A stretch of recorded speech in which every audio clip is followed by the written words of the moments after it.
tonight we're talking about OBS Studio. Specifically, what do you see? How do you view it? How do you resize your work window, your preview window? But in addition, we're going to be talking about the broadcast switching type features. I'm Eric. This is the Loudboy Experience, and let's go.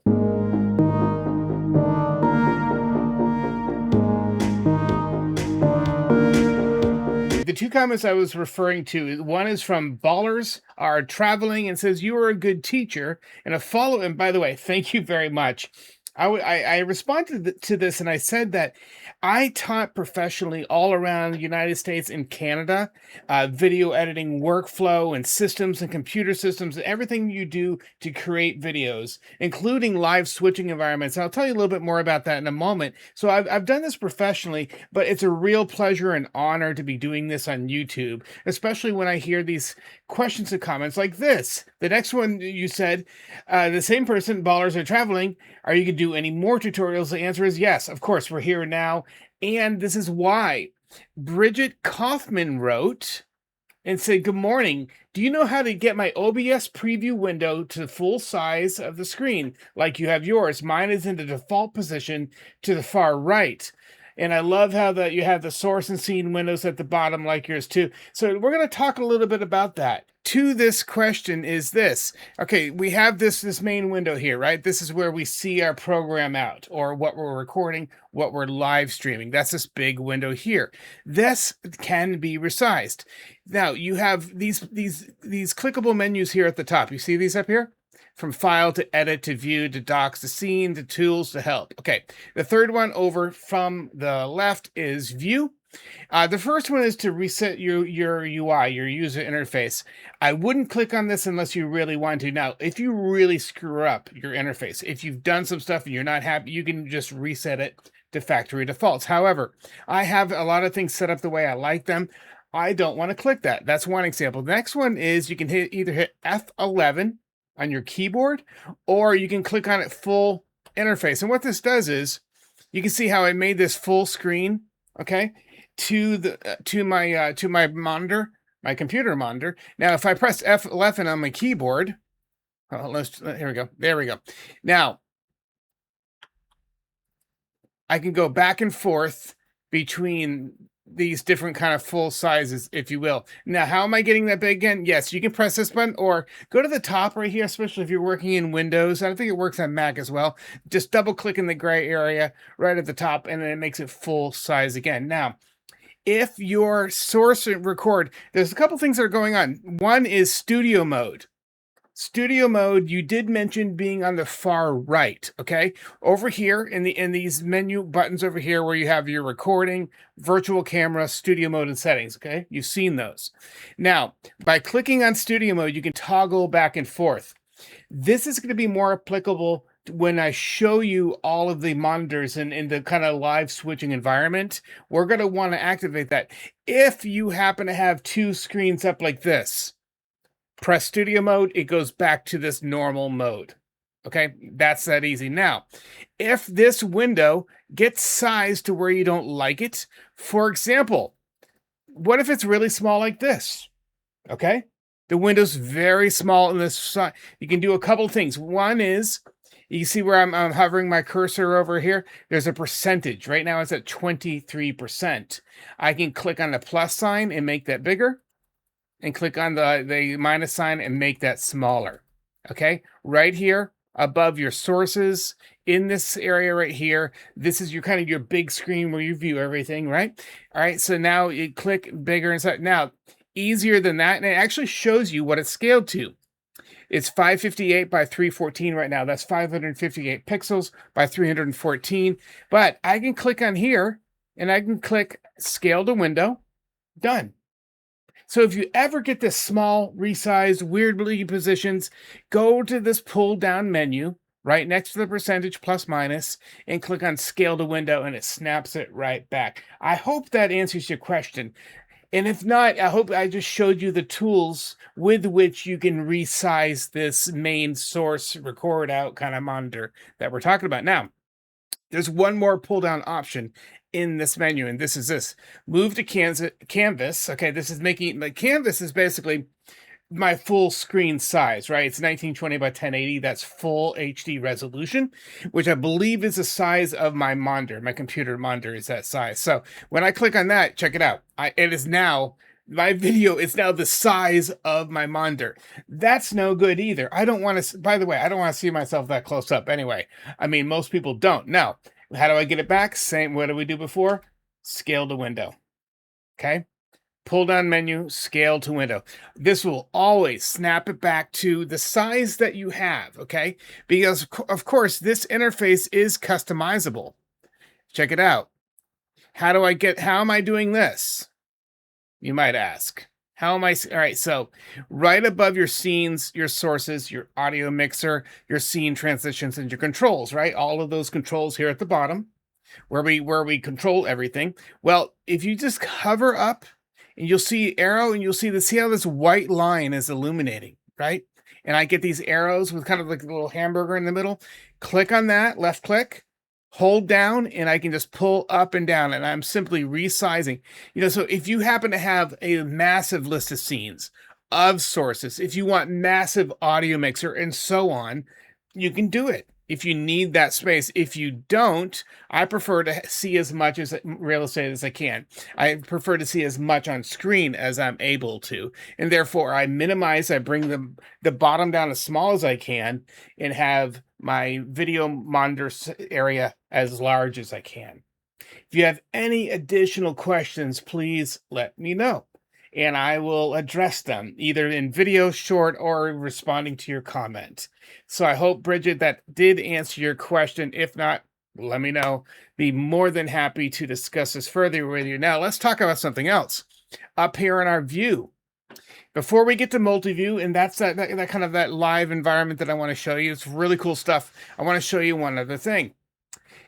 Again, underneath view, up here at the top where we have file, edit, view, okay? From the left, file, edit, view, click on that, pull down, and now this is a cool feature, and I did not show this before.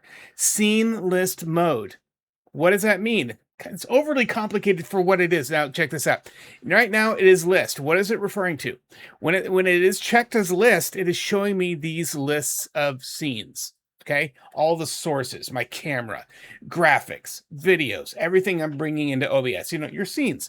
Now, view, if I click on grid, see how it changes? I no longer have that list. I now have clickable buttons. And this is kind of cool, right? Because now, before you kind of have to hunt and peck. Now, obviously, a lot of times you guys can't see it, right? I'll hold it up for the camera. I have a Stream Deck. There's this camera here and this camera here. I use a Stream Deck. And with this Stream Deck, I can actually choose my sources. See, I'm pressing my sources here. And I'm choosing between my... Now, this is a great thing to have. Okay? And by the way, I have an extra if anyone wants to buy it. My mom bought me one for Christmas and accidentally bought me two. So I've had a brand new inbox Stream Deck. You just plug it up and you can customize these buttons. As you can see, all of these correspond directly to the buttons inside the interface. Really easy to use. It's by Elgato. It's called a Stream Deck. Beautiful little box. So if anyone wants to buy it, let me know. I've had that sitting over here doing nothing for like a couple years now. Okay, back to this. What did we do? We went to view, scene list mode. Okay, remember here's the list. Here's our regular list. You're used to seeing this, but if you go to view, scene list mode, I have grid. Grid simply means now set up as a grid, if you will, but a better name would be buttons or something like our live action buttons, kind of like I have on my Stream Deck. Now, when I click on these, I'm just clicking on a button. It's a lovely thing. I like it. So tell me, what do you guys think about that? Have you used this before? And if not, check it out. You can do this right now. Just go into your OBS, view, scene list mode, list, or grid. So there's a quick tour of how do we see things, how do we resize things, how do we repurpose and view everything, just the viewing part, right? Last time we talked about sources and inputs and all that, but this time we're talking about now. There's one more really essential thing we need to talk about.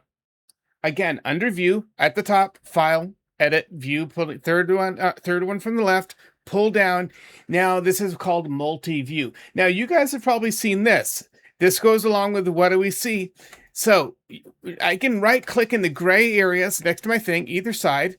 If I'm right clicking on my mouse, and I can pull up preview. If you haven't done this, you need to check this out. All right. I do this all the time just to check, my scene, check my surroundings and make sure I like what I'm going to show everybody. Right.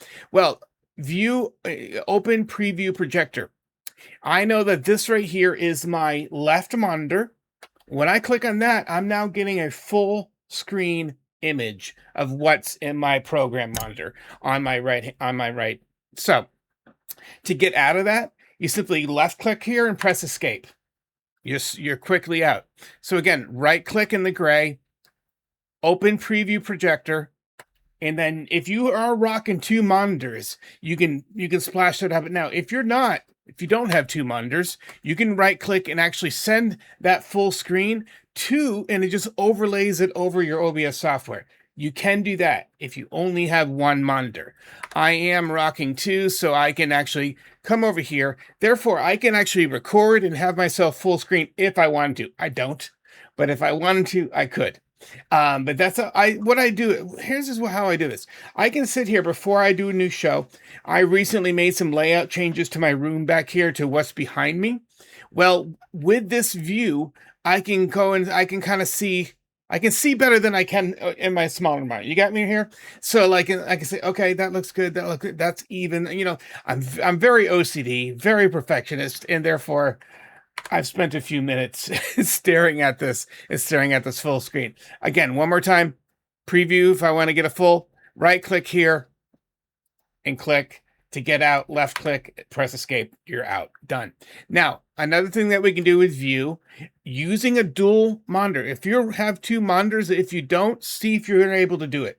Okay, even if you have a laptop, you can actually set up a second monitor from your laptop, HDMI cable to that, and in Windows we can reposition them so you can have two separate things or an extended desktop, which is what I have. So it is not hard these days to have two monitors, even with a laptop. Okay, that's just an aside because we are showing a multiple screen environment here. So to utilize this left screen in a very cool way, let me take you back about 30 years. I was directing truly live, multi-camera nightly news on our college TV station. That's how I kind of cut my teeth with directing.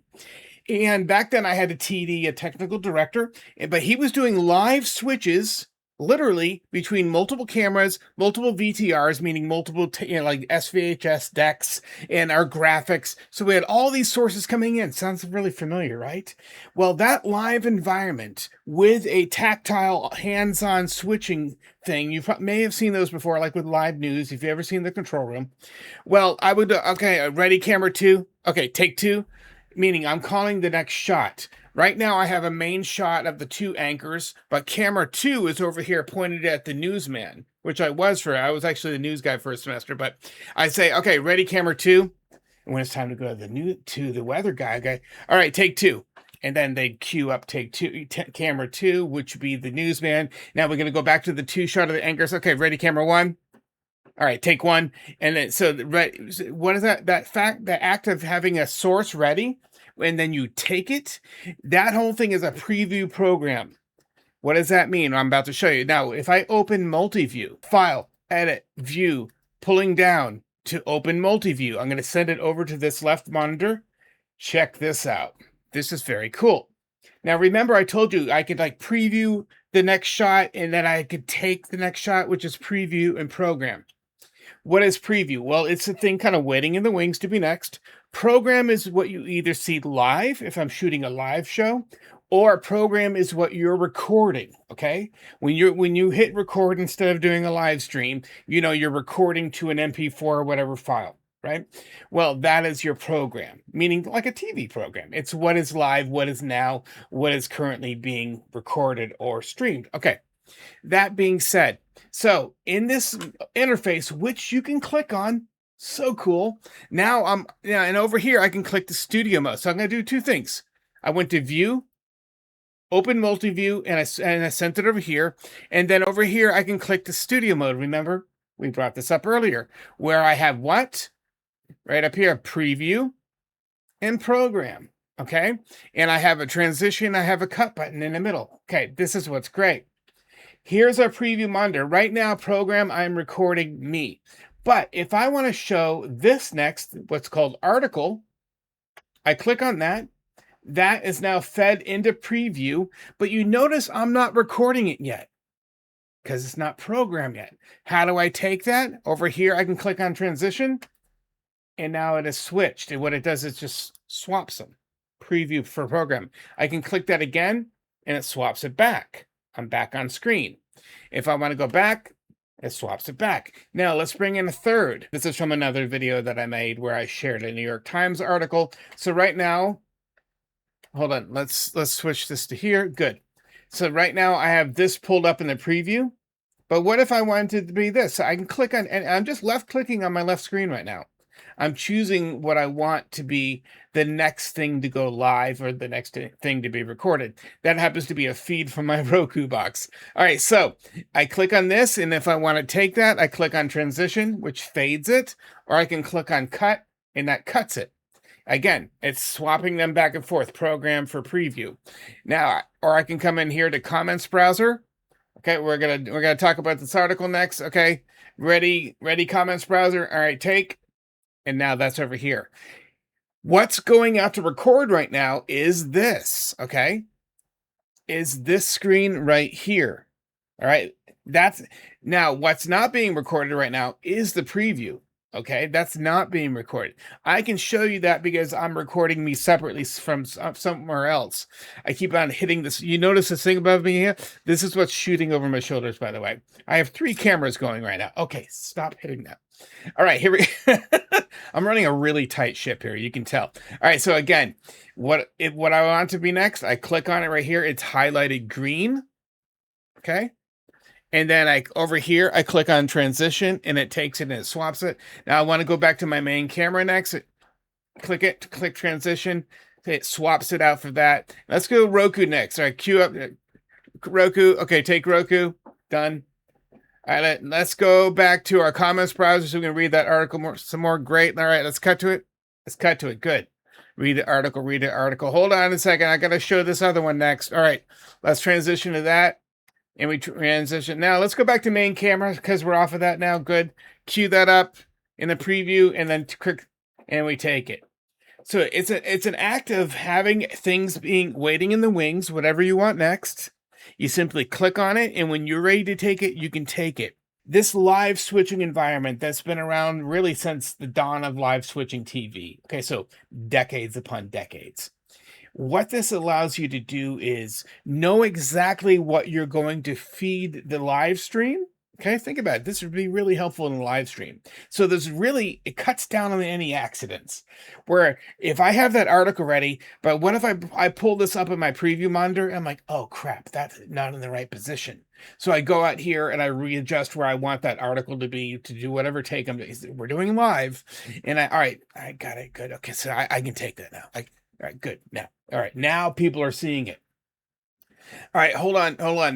All right, you get out of my camera shot.